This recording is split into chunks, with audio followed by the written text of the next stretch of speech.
Capitated bottles, drop chains, you come down this descent and you need to keep the momentum to whack it up the kicker that follows it. But in this descent there was a nasty pothole, so when you hit it at speed. The first time round I noticed it at the last second with the yellow spray paint on it. Here it is, 35 mile an hour through it, potentially a race-ending pothole right there. And one of the goals is to make sure me and the team all finish this race. So this pothole is really dangerous. In the Oxfordshire Road Race League, every league rider gets points for the team no matter where you finish. So just finishing means we can get a team win, because a team of 6 should in theory get more points than a team of 5 in these races. And the main reason why we lost last year is due to the riders on the team not always finishing the race. So look, today we have a full team of 6 stallions, myself, Richard, Alexander, Alex and James, and we all just need to at least finish the race to get the accumulated points up. Do I aggressively remind everyone in the team prior to this? Yes. Do I risk not finishing the race and smash potholes to personally try and get a win also? Give me a hell yeah! What?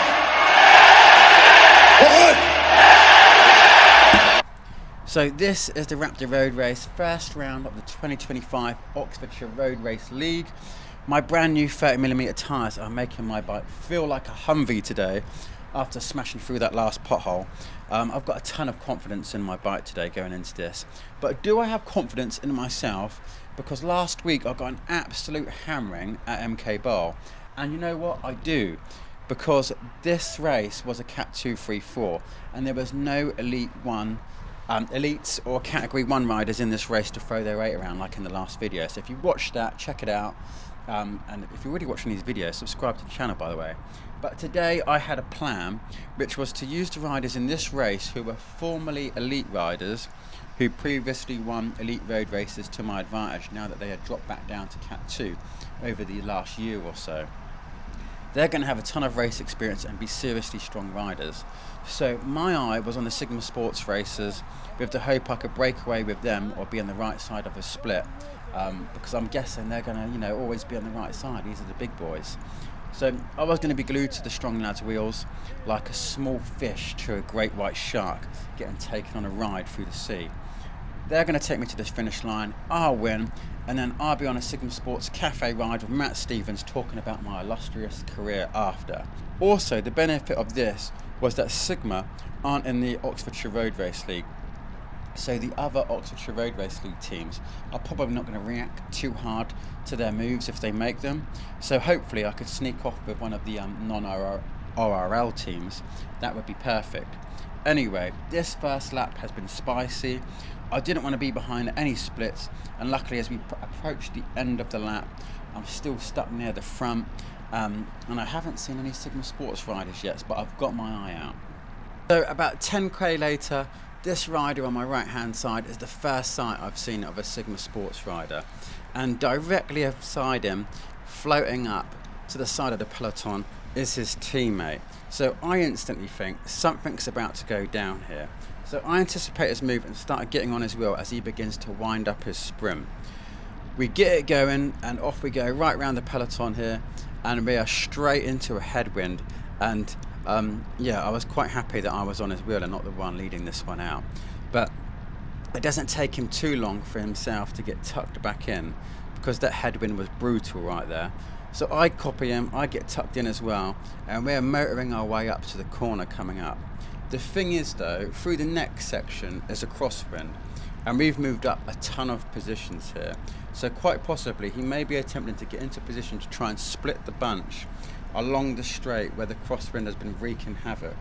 So as we come up to this corner, I just allow myself a bit of space, keep the speed on, and I allow a little gap in front of me to open up, as all I'm interested in is being on his wheel. I don't want to be in front of him, because if I'm in front of him and he snaps it past me, I'm not going to be aware of it happening. So my plan here is just to follow everything this powerhouse does.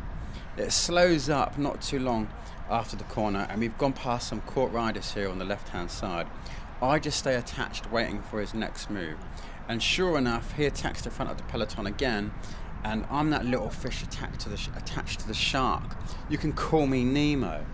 So as I'm getting on it, the guy in front of me is a Swindon Wheelers rider, and he's part of the Oxfordshire Road Race League. Their team is alongside the Reading Cycling Club as part of the ORL. So if he's in this break and I'm in this break, that means Swindon and Reading will probably, hopefully, if they're on the front of the peloton back there, they will be disrupting the chase of us trying to break away right here. Now, I'm sure the Sigma Sports rider, I believe his name is Barney, I'm sure his teammates will be doing the same. You can see on the left hand side that flag was just flying across. So we've got like a right to left crosswind here, and I get on this Swindon Wheelers rider's wheel, and we're motoring up here. The thing is, when he pulls off, I have to do about 380, 400 watts here just to try and gain on him, and it doesn't work. So I quickly get back on his wheel because there's just no way I'm going to be able to put out 500, 600 watts to get by him and just stick that on in the wind. So I stay on it, but unfortunately as we come up here, it kind of slows up, eases off. I'm not going to go around him in the wind, and eventually at any second now we get countered. And do you want to know who we get countered by? That's another Sigma Sports rider. They go flying up here on the right hand side. Fair play. Not Barney, who just pulled off, but it's his teammate who's on his way up there.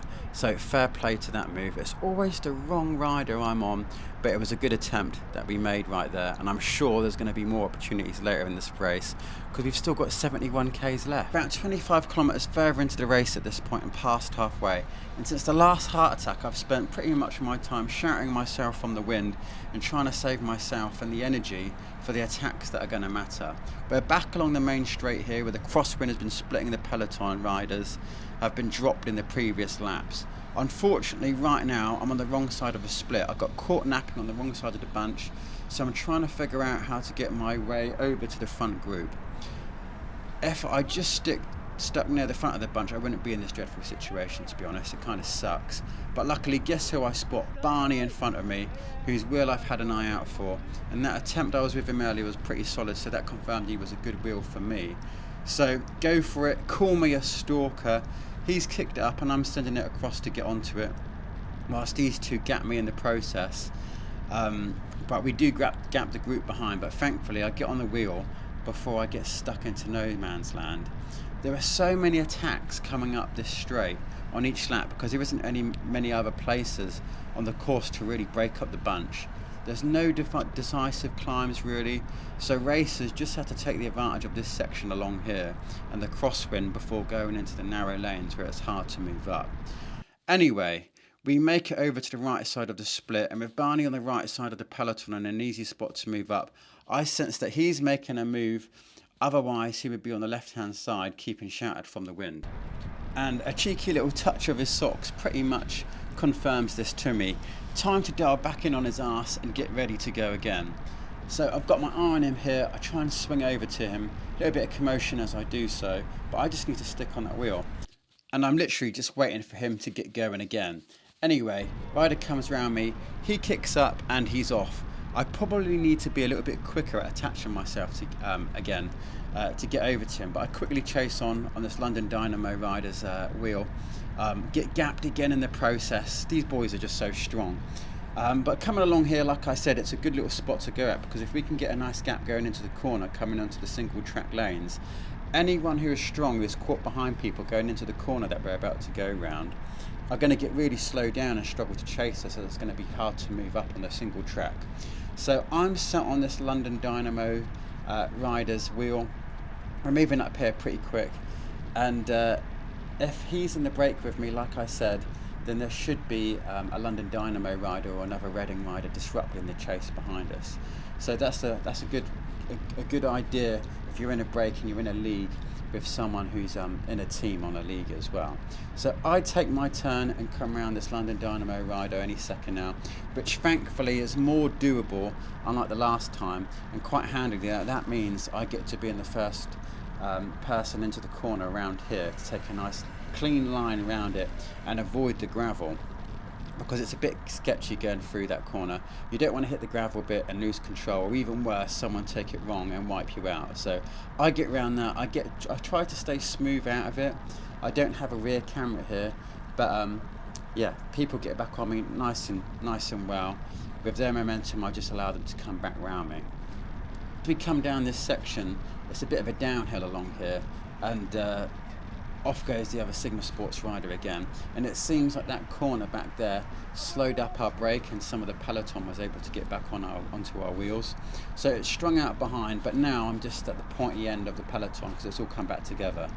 And at this point it's just a case of staying near the front into this back section just in case it splits up anywhere again behind us.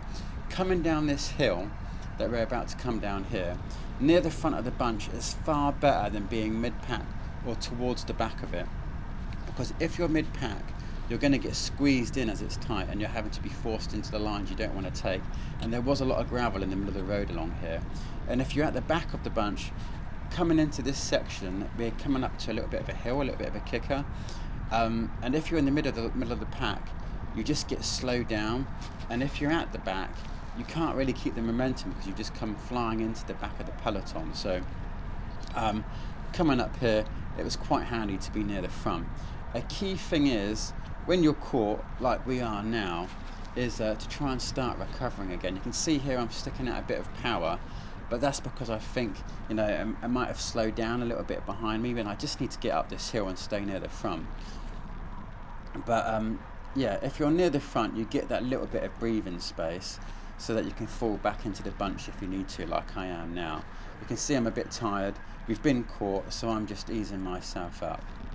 About half a kilometre later I'm right by the front, coming up the hill on the way out the lanes, and as if timed to perfection, as we're cresting over the top of it, teammate James comes up on the left hand side, sticking a solid effort in to come round us, which I'm instantly relieved about, because now I can have a mission just to get on the front and allow him to open up a gap on the bunch, which is a lot easier than just sticking in more efforts, as I can just sit near the front and recover. That's my excuse anyway, to not do too much and just get in people's way. Now as we come down the hill, the gap to him goes out quite quickly, as you can see, and I don't think any other riders were that savvy in that moment to realise that he's my teammate and I'm not going to pull anyone onto the front.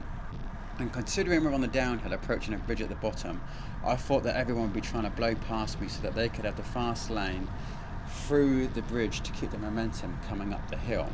My plan into the bridge at the bottom of here was to heavily ease up to suck the momentum out of everyone behind me, so that James could just keep going and continue in that gap he's got, which is going out quite quickly still. Plus it meant that I could take it quite easy up this hill. So I come around here 35, 34 and then round into this bit. You can see my watch drop right down as if just to suck it out of everyone behind me, and then I put in a bit of an effort as I can feel people coming around me just to try and stick in their way a little bit more.